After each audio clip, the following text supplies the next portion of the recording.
aquatic exercise swim spa. Installation and 1 day only. New 2025 inventory. 18-month interest-free financing. Millions of dollars of inventory must be sold. Fairplex Pomona. Free admission. Free parking. Call 833-SPA-SALE. Breaking right now at 3, the FBI now offering a $100,000 reward for information leading to Charlie Kirk's killer. How investigators are piecing together the evidence and how the president and vice president are honoring the conservative influencer today. Then piles of produce left to rot on the streets of downtown LA, the public health hazard, and why food isn't the only problem. And he had me jump out of bed just to come to this place today. Fans rejoice. Downtown LA's original pantry sets the stage for their grand reopening when you can start lining up for pancakes. The NBC4 News at 3 starts with breaking news. And we begin at 3 with the murder of conservative activist Charlie Kirk. Good afternoon, everyone. Thank you for joining us. I'm Annabelle Sedano. As you know, it's been more than 24 hours and his killer is still on the loose. Take a look. This is a man law enforcement is looking for. He's a person of interest in this shooting and believed to be of college age. They believe they found his rifle in the woods along with a footwear impression, a palm print, and forearm imprints.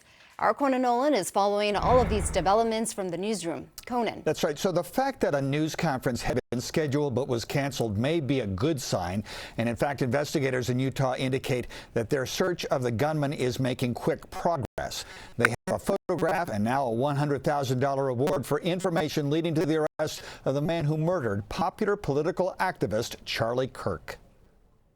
Surveillance footage from a building stairwell of a person of interest, a man appearing to be of college age, who police believe may be the one who, with one bullet, took the life of political activist Charlie Kirk in yesterday's horrific shooting at Utah Valley State University near Provo. They tracked his movements onto the campus, through the stairwells, up to the roof, across the roof to a shooting location, jumped off of the building and fled off of the campus and into a neighborhood. Police believe the assassin shot from a distance roughly 200 yards away, then jumped off the roof.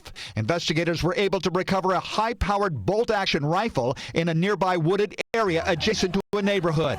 They believe that is the weapon the gunman used. Investigators have also collected footwear impression, a palm print, and forearm imprints for analysis. The idea that they found the gun, if they can trace this in any way, then that could be helpful as well. Even if it was not a legal sale or a handoff, they would at least be able to go to the last person that they have paper on and conduct their investigation from there. Police believe this was a targeted attack at the Turning Point USA event on campus, one that had received extensive pre-publicity, with many knowing that Charlie Kirk was going to begin his nationwide engagement tour at this university. During each program, Kirk engages in political discourse and debate with people who don't agree with him. The 31-year-old father of 2 young children routinely voiced optimism that face-to-face dialogue was fundamental to a healthy democratic society, a principle that cost him his life.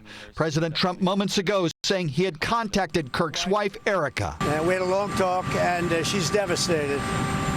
She is absolutely devastated, as you can imagine. She was an advocate of nonviolence. That's the way I'd like to see people respond.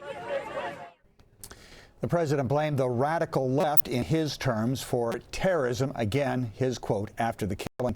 NBC News is reporting the Vice President J.D. Vance and his wife have arrived in Utah. I'm Conan Nolan, NBC4 News. Conan, you know, President Trump announced earlier today Charlie Kirk will be awarded the Presidential Medal of Freedom. What does that tell you about who he was and the significance of President Trump doing so? Well, he was very significant to President Trump. Remember that there are a lot of people who believe Charlie Kirk may have actually helped him win a second term. Remember, it was Kirk who went to battleground states. The Get Out the Vote effort was on college campuses. He talked about it, about going to fraternities particularly and getting them to go out and vote. Some of those campaigns were very, very close. He was also an inspiration to young conservatives and even Democrats and liberals who engaged with him, including the governor of California, Gavin Newsom, said that he was a principled fellow in the effort to reach out and express a dialogue, even with those you don't agree with on politics. Back to you. Made quite the impact, Conan. Thank you so much for that. And our coverage of the Charlie Kirk assassination continues right here throughout the day. At 3:15, we'll